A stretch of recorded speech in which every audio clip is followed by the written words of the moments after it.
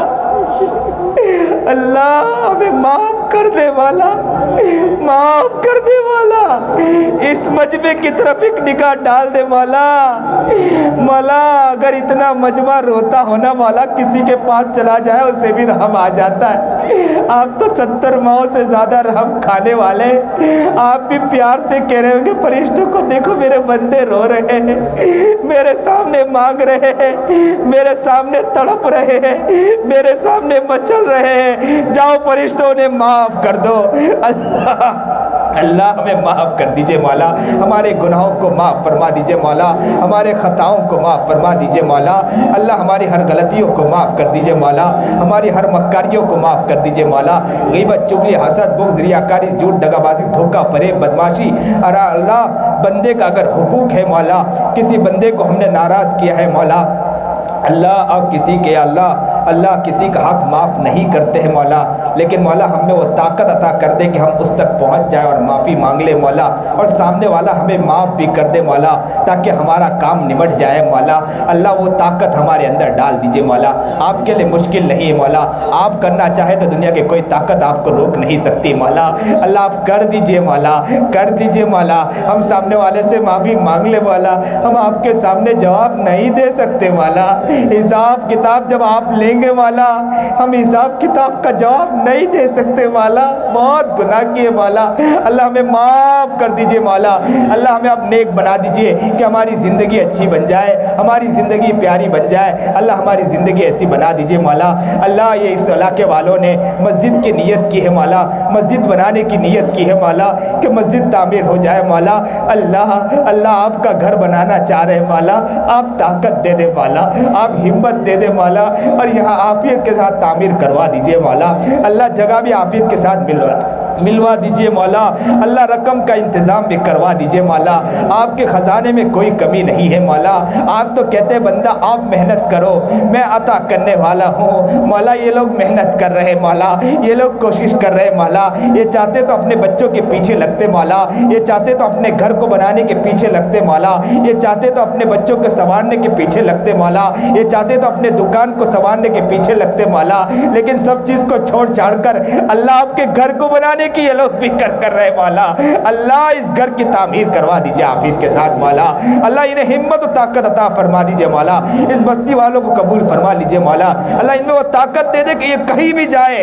مسجد و مدرسے کی تعمیر کرے مولا، اللہ انہیں یہ ہمت اور طاقت عطا فرما دے، دین کی سربلندی کے لیے محنت کرے، اللہ احقاق حق اور ابطال باطل کی محنت کرے، اللہ اس کے لیے انہیں توفیق عطا فرما دیجئے مولا، اللہ انہیں قبول فرما لیجئے مولا، ہم سب کو قبول فرما لیجئے مولا، ہمیں نیک متقی پرہیزگار بنا دیجئے، جو پریشان حال ان کی پریشانی کو دور فرما، جو مصیبت زدہ ان کی مصیبتوں کو دور فرما، جو قرض میں مبتلا خزانہ غیب سے ان کے قرض کو پورا فرما دیجئے مولا، اے اللہ ان حالات میں بہت لوگ قرض میں مبتلا ہے مولا، بیچارے کسی کو منہ بھی دکھا نہیں پاتے ہیں مولا، گھر سے نکلتے ہیں تو گھر میں چھپ کے بیٹھ جاتے ہیں، کہتے ہیں اہلیہ سے میں کیسے گھر سے باہر نکلوں کہ مانگنے والا سامنے آ جاتا ہے، کبھی چہرے کو اپنے تکیے کے نیچے رکھ کر زاروں قطار روتا ہوگا مولا، اے اللہ آپ قرض ادا کرنا چاہے دنیا کی کوئی طاقت آپ کو روک نہیں سکتی مولا، اللہ ان کے قرض کو خزانہ غیب سے پورا کر دیجئے مولا، خزانہ غیب سے پورا کر دیجئے مولا، اللہ اسلام اور مسلمانوں پر یا اللہ ظلم بہت ہو رہے مولا، اللہ ظلم کو روک دیجئے مولا، مسلمانوں پر رحم و کرم کا معاملہ فرما دیجئے مولا، اللہ ظالم کو یا اللہ صحیح سمجھ صحیح شعور عطا فرما دیجئے مولا، ظالم کو ظلم سے روک دیجئے مولا، ظالم کو ہدایت عطا فرما دیجئے مولا۔ اللہ ہم کاٹنے اور پیٹنے کی اللہ بد دعا تو نہیں دیتے مولا، ہم یہ دعا کرتے ہیں اللہ تو انہیں ہدایت دے دے مولا، آپ ہدایت دینا چاہے تو آپ کو کوئی روک نہیں سکتا مولا۔ اللہ عمر بھی تو ہدایت میں آئے تھے مولا، خالد ابن ولید بھی تو آ گئے تھے مولا، خالد ابن ولید بھی زبردست جنگجو تھے مولا، لیکن اللہ کے رسول نے جب دعا کی تو خالد ابن ولید بھی تو مسلمان ہو گئے مولا۔ اللہ آپ ہدایت دینا چاہے آپ کے لیے مشکل نہیں ہے مولا، ہم ان لوگوں کے لیے ہدایت کی دعا مانگتے مولا۔ اللہ آج یہ کرشمہ دکھا دے، اس چھوٹی مسجد میں بیٹھ کر ہم ان کے لیے دعا کرتے مولا۔ اللہ تو ہدایت دینا چاہے آپ کے لیے کوئی مشکل نہیں ہے، آج ہمارے کھاتے میں اس چیز کو لکھ دے مولا۔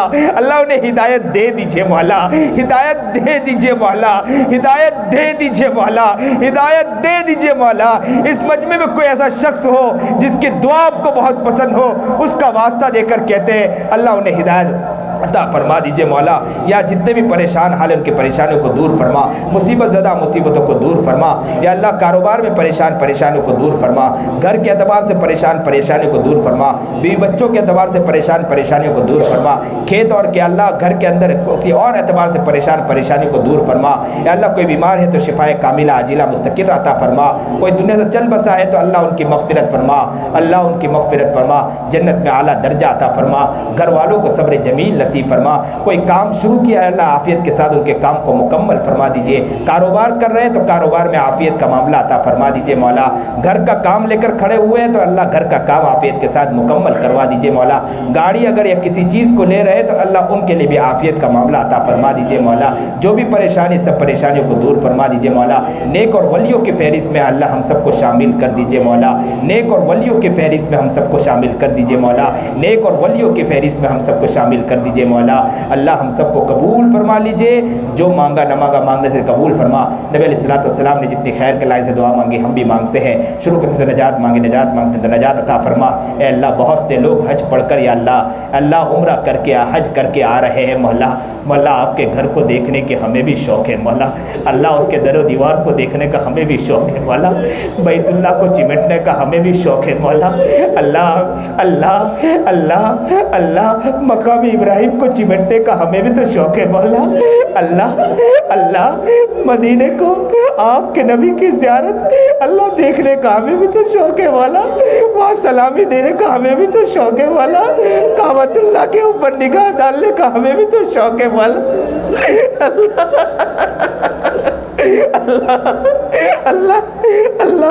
اللہ یہ ہماری امیدیں پوری کر دے مولا، اللہ جتنی بھی رقم ہو آپ نہ توفیق ادا کرنا چاہے تو کچھ نہیں ہو سکتا، اور جیب خالی بھی ہو مولا آپ بھیجنا چاہے تو آپ کے لیے کوئی مشکل نہیں ہے مولا، اللہ کعبۃ اللہ دکھا دے مولا، کعبۃ اللہ کی زیارت کرا دے مولا، وہاں کی در و دیوار دکھا دے مولا، اللہ وہاں تک ہمیں عافیت کے ساتھ پہنچا دیجئے مولا، ہماری ساری دعاؤں کو عافیت کے ساتھ قبول فرما لیجئے مولا، مانگا نہ مانگا مانگنے سے قبول فرما، وصلی اللہ تعالی علی خیر خلق محمد۔